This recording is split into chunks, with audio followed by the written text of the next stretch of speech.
नमस्कार, मैं हूं श्वेता झा और आप देख रहे हैं आज तक। दिल्ली, मुंबई जैसे बड़े शहर आज से अनलॉक की तरफ बढ़ा रहे हैं अपना कदम। जी हां, आपको बता दें कि दूसरी लहर ने इन शहरों की कमर तोड़ दी थी, लेकिन जैसे जैसे दूसरी लहर का असर कम हो रहा है, वैसे वैसे फिर से देश खुद को पैरों पर खड़ा कर रहा है। देश के उत्तरी और पश्चिमी इलाके में तो कोरोना की स्थिति काफी हद तक कंट्रोल में आ गई है, इसलिए अब वैसी सख्त पाबंदियों का भी कोई मतलब नहीं है जो पाबंदियां दूसरी लहर के तूफान को रोकने के लिए लगाई गई थी।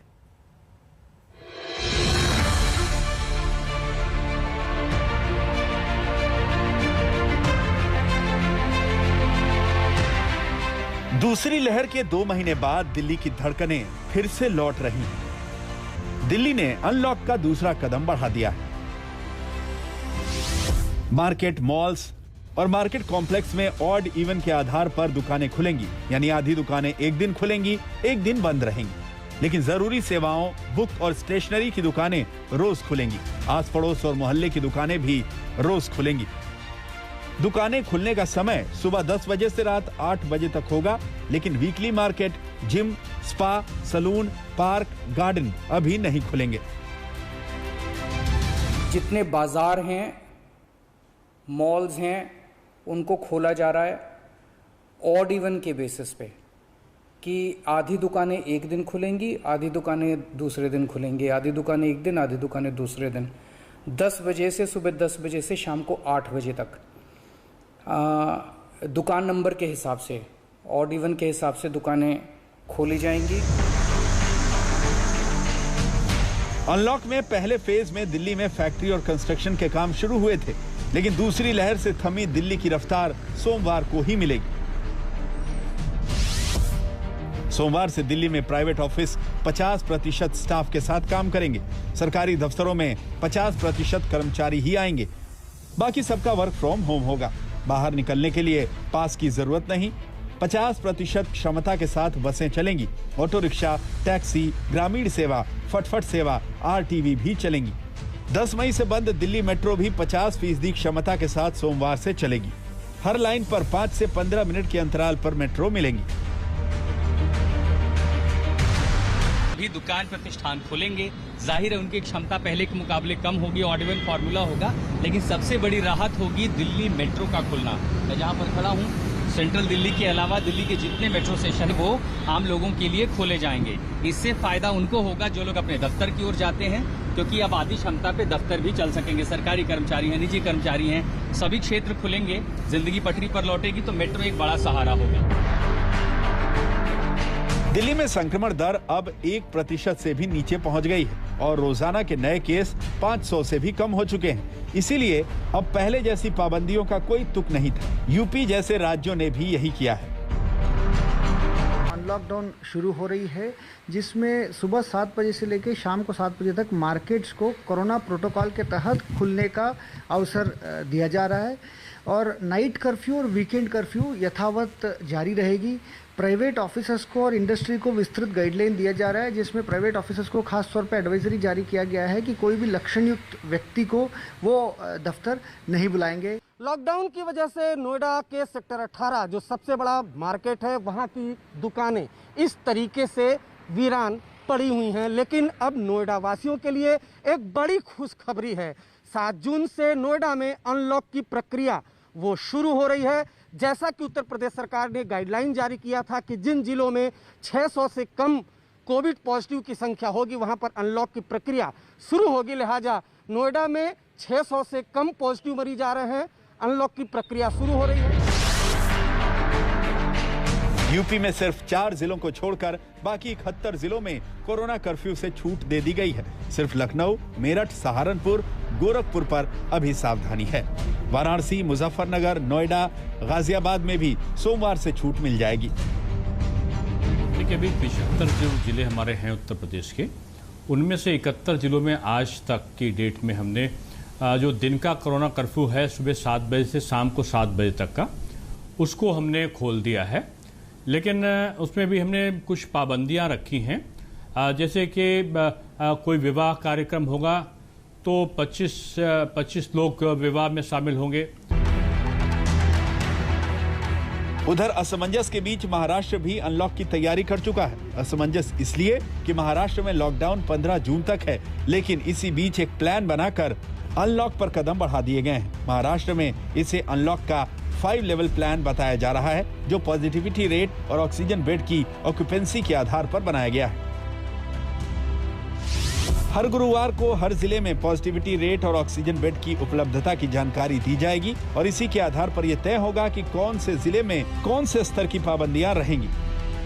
अगर किसी जिले में संक्रमण की दर 5% से नीचे है और वहां अस्पताल में ऑक्सीजन बेड 25% से कम भरे हुए हैं, तो वहां पर पूरी तरह से छूट होगी। इसे लेवल 1 का नाम दिया गया है। अगर पॉजिटिविटी रेट 5% से नीचे है और ऑक्सीजन बेड 25% से लेकर 40% के बीच भरे हैं, तो उस जिले में लेवल 2 के प्रतिबंध लागू होंगे। इसी तरह लेवल 3, लेवल 4, लेवल 5 के प्रतिबंध तय किए गए। लेवल 5 एक तरह का रेड जोन है, जहां लॉकडाउन जैसी सख्तियां लागू रहेंगी। लेवल 5 में तो अभी महाराष्ट्र का कोई जिला नहीं है। सबसे ज्यादा लेवल 1 में जिले हैं, जहां पर सोमवार से पूरी तरह छूट मिल जाएगी। इसके बाद लेवल 2, लेवल 3 और लेवल 4 के जिले हैं, जहां शर्तों के साथ रियायतें हैं। मुंबई लेवल 3 में है। सोमवार से मुंबई की लाइफलाइन लोकल ट्रेन शुरू हो जाएगी, लेकिन अभी सिर्फ जरूरी सेवाओं से जुड़े लोग ही लोकल में सफर कर पाएंगे। मुंबई की बसें पूरी क्षमता के साथ चलेंगी, लेकिन भीड़ भाड़ से बचने के लिए लोगों को खड़े होकर सफर करने की इजाजत नहीं दी गई। जरूरी सेवाओं की दुकानें शाम 4 बजे तक हर दिन खुलेंगी। गैर जरूरी सेवाओं की दुकानें हफ्ते में 5 दिन शाम 4 बजे तक खुलेंगी। प्राइवेट ऑफिस 50% क्षमता के साथ शाम 4 बजे तक खुलेंगे। स्पोर्ट्स एक्टिविटी को सुबह 5 बजे से 9 बजे तक और शाम 6 बजे से 9 बजे तक की अनुमति दी गई है। सार्वजनिक कार्यक्रम शाम 4 बजे से 50% क्षमता के साथ किए जा सकते हैं, लेकिन मॉल, थिएटर, मल्टीप्लेक्स अभी बंद रहेंगे। रेस्टोरेंट 50% क्षमता के साथ शाम 4 बजे तक खुलेंगे। लोग बैठकर खाना खा सकेंगे, लेकिन शाम 4 बजे के बाद सिर्फ होम डिलीवरी की ही इजाजत होगी। जिम, सैलून, स्पा भी आधी क्षमता के साथ शाम 4 बजे तक खुल सकेंगे। जिम, सैलून, स्पा में एसी का इस्तेमाल नहीं किया जाएगा। मुंबई अनलॉक के लेवल 3 पर है और सैलून और स्पा को 50% कैपेसिटी से खुलने की इजाजत दी गई है। इस वक्त हम मुंबई के एक हेयर कटिंग सैलून में हैं, जहां पर सोमवार के दिन से हेयर कटिंग शुरू की जाएगी। यहाँ के जो चलाने वाले हैं उनसे बात करते हैं। अभी कल से चालू हो रहा है। एक आधा कारीगर कहीं बम्बई में रह रहा है, तो उसको बुला के हम लोग कैसे भी हमारी गाड़ी चालू कर देंगे। मगर फिलहाल तो ऐसी हालत है कि पूरे धंधे आज हम कम से कम बैंक का जो हफ्ता है वो नहीं भर सके हैं। कई दिक्कतें आ गई है। महाराष्ट्र कोरोना से सबसे ज्यादा प्रभावित रहा है और यहां सबसे पहले तीसरी लहर का खतरा भी बताया गया, लेकिन सरकार ने अनलॉक की प्रक्रिया को कैलकुलेटेड रिस्क कहा है। आज तक ब्यूरो। और अब खबर उत्तर प्रदेश से। जी हां, उत्तर प्रदेश में और उत्तर प्रदेश को लेकर सियासी हलचल पिछले कई दिनों से काफी तेज थी। अटकलें लगाई जा रही थी कि योगी मंत्रिमंडल में विस्तार भी हो सकता है, बदलाव भी हो सकता है और शायद योगी को लेकर भी कोई चौंकाने वाला फैसला आ सकता है। यानी कि योगी के अलावा कोई और चेहरा भी क्या उत्तर प्रदेश में हो सकता है, इसको लेकर भी अटकलों का बाजार गर्म था। लेकिन चंद दिनों की कयासबाजी पर फिलहाल विराम चिन्ह लग चुका है, क्योंकि सूत्रों के मुताबिक ना तो मंत्रिमंडल में फेरबदल होने जा रहा है और ना ही योगी के अलावा किसी और चेहरे पर कोई विचार हुआ है।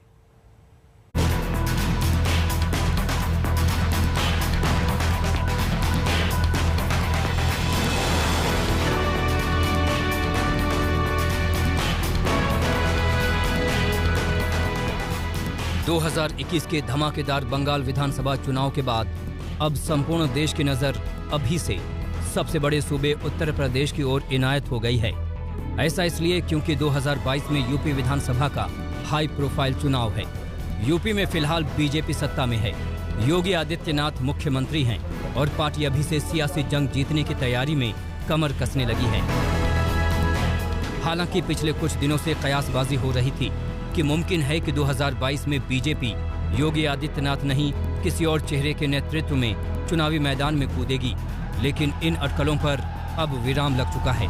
मुख्यमंत्री योगी ही विधानसभा चुनाव में बीजेपी का चेहरा होंगे। न सिर्फ चेहरा होंगे बल्कि उम्मीदवारों के चयन में भी उनकी मुहर जरूरी होगी। योगी जी मजबूती से बने रहेंगे। माननीय योगी जी के नेतृत्व में ही आज क्या है, माननीय योगी जी ने कैसे चुनौतियों का सामना करते, और योगी जी के नेतृत्व में चुनाव होगा। उनके नेतृत्व में चुनाव होगा, उनके चेहरे पे चुनाव होगा। हाँ, उनके योगी जी के नेतृत्व में चुनाव होगा। उनकी ईमानदारी, आज मैं कह सकता हूं कि अपराध उनके शासन में अपराध रुका हुआ है। हाँ, हाँ। अपराध कहाँ दिखाई दे रहा है? कहीं अपराध आपने सपा बसपा का शासन देखा है पिछले 5 सालों से, 10 सालों से लूट लिया इस राज्य को, भ्रष्टाचार, ये सब गुंडागर्दी, भ्रष्टाचार। तो आदरणीय योगी जी के नेतृत्व में आज अपराध मुक्त हैं, कानून का शासन है। उत्तर प्रदेश की सियासत से जुड़ी दूसरी बड़ी खबर यह है कि योगी मंत्रिमंडल का विस्तार फिलहाल नहीं होगा। सूत्रों के मुताबिक मुख्यमंत्री योगी हाल के दिनों में अपने मंत्रिमंडल का आकार नहीं बदलने वाले हैं। जानकारी के मुताबिक यूपी में पंचायत अध्यक्ष के चुनाव के बाद जून के आखिर में या जुलाई में मंत्रिमंडल में विस्तार हो सकता है। खासकर केंद्रीय कैबिनेट के विस्तार के बाद ही ये संभावित है। बेशक मंत्रिमंडल विस्तार की अटकलें खारिज होने की खबर है, लेकिन बिना आग के धुआं यूं ही नहीं उठता। दरअसल बीते करीब 10 दिनों से मंत्रियों और विधायकों से बीएल संतोष की बातचीत के बाद ही यूपी मंत्रिमंडल में बड़े फेरबदल की बात सामने आई थी। साथ ही चर्चा इस बात की भी थी कि पीएम मोदी के करीबी ए.के. शर्मा को मंत्रिमंडल में अहम पद दिया जा सकता है। इसके अलावा यूपी को लेकर बीजेपी में सियासी मंथन के बीच जब प्रदेश प्रभारी राधा मोहन सिंह राज्यपाल आनंदीबेन पटेल से मुलाकात को पहुंचे तो चर्चाओं का बाजार अचानक गर्म हो गया। सूत्रों के मुताबिक इस मुलाकात में उन्होंने राज्यपाल को एक लिफाफा भी सौंपा था।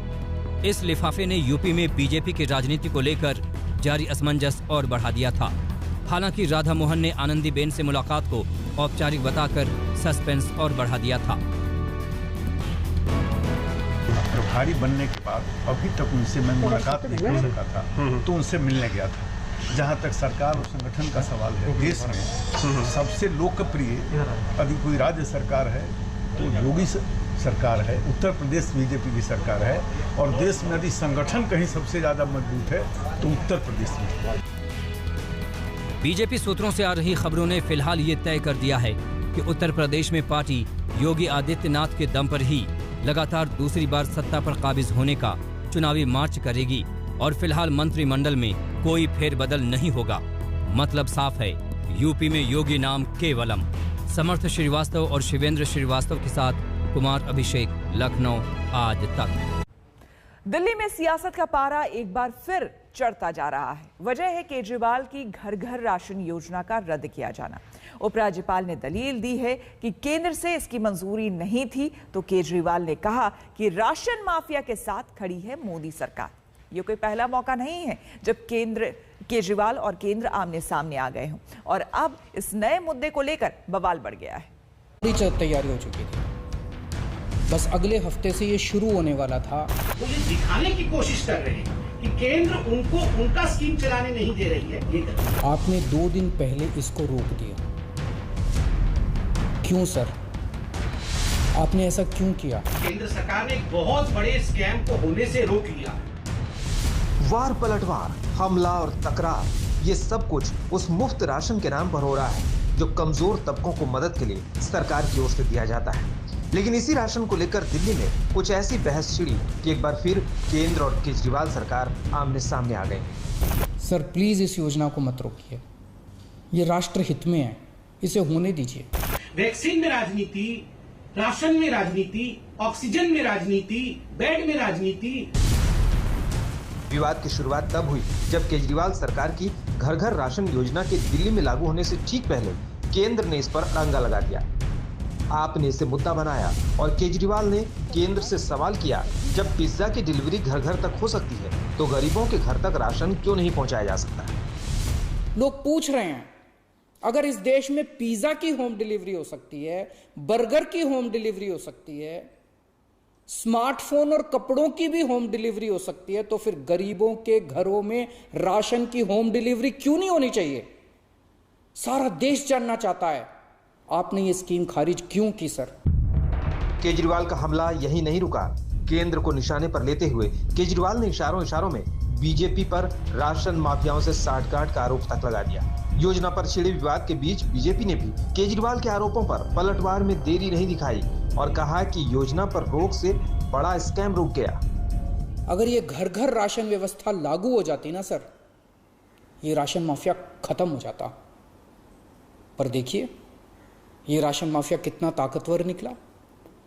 दिल्ली में ये योजना अगले हफ्ते से लागू होने वाली थी और एक हफ्ता पहले इन्होंने इसको खारिज करवा दिया। केंद्र सरकार ने एक बहुत बड़े स्कैम को होने से रोक लिया, बहुत बड़े स्कैम को होने से रोक लिया।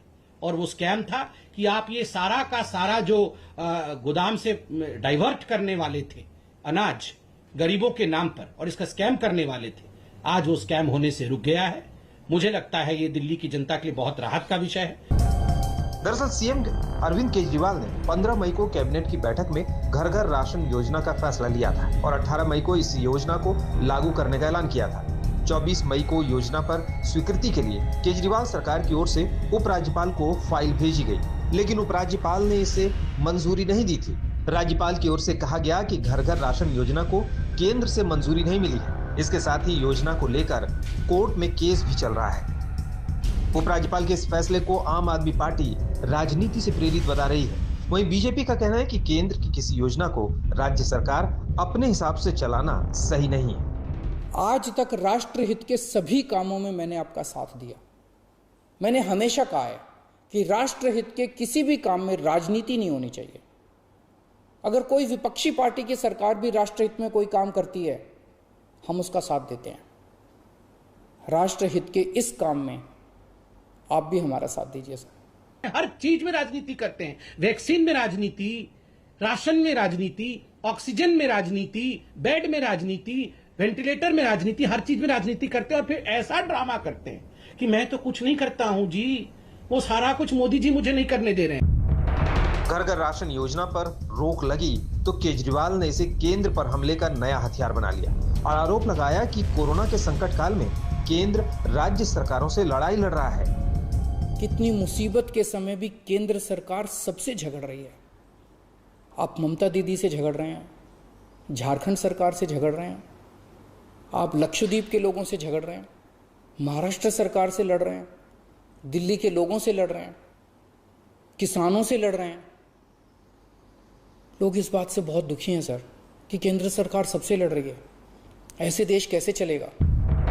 घर घर राशन पर घमासान पर बीजेपी के हमलों का जवाब देने डिप्टी सीएम मनीष सिसोदिया सामने आए और सवाल किया कि बीजेपी आखिर राशन की चोरी क्यों नहीं रोकना चाहती। 80 करोड़ लोग इस देश के जो झेल रहे हैं, राशन मिलता नहीं है, चोरी होता है, समय पे नहीं आता, दुकानें बंद मिलती हैं, तो वो कैसे दूर हो सकता है? उस पर नहीं बोले। राशन की चोरी रोकने में दिलचस्पी नहीं है उनकी, अरविंद केजरीवाल जी को गाली देने में दिलचस्पी है। पुरानी योजना में अनुमति नहीं हो सकती क्योंकि वो कानून के खिलाफ है। कानून में पूरे देश भर के सब राज्य उसी योजना के तहत काम कर रहे हैं। ये अनोखे पैदा हुए हैं जो ये काम नहीं करेंगे। असलियत में ये धोखेबाजी कर रहे हैं दिल्ली की जनता के साथ, क्योंकि ये दिल्ली की जनता के हिस्से का राशन मिलावट कर रहे हैं, उसका राशन ब्लैक मार्केटिंग कर रहे हैं। आप और बीजेपी के बीच सारा घमासान राशन पर छिड़ा है। हालांकि जब राशन डीलरों से इस विवाद पर सवाल हुआ तो वो भी केजरीवाल सरकार की इस योजना से सहमत नजर नहीं आए।